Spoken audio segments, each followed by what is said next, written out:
சொல்லி நமக்கு நம்ம தேர்ந்திக்கிறதுக்கு சிலர் முயற்சிக்கலாம். பட் அதில் எந்த விதமான ஒரு லாஜிக்கல் அப்படி மிரட்டுறவங்க எதுக்கு இது உட்கட்சி விவகாரம்னு அமித்ஷா சொல்லணும்?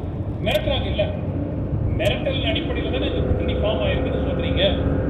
அப்போ அதே மிரட்டி நாங்க சொல்றவங்களாம் நீங்க சேர்த்துக்கணும் அப்படின்னு சொல்ல வேண்டியது தானே.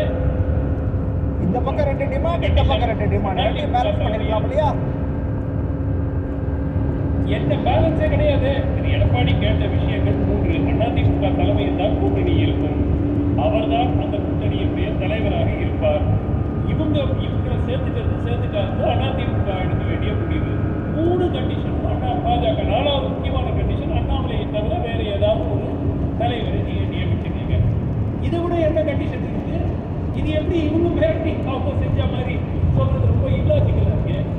அதனால இதில் ஒரு நிர்பந்தத்தின் அடிப்படையில் ஒருத்தர் தேவைப்படுகிறார்கள் என்ற அடிப்படையில் அமைந்திருக்கிறது கூட்டணி. ஆனால் நிச்சயமாக இது 2026 தேர்தல்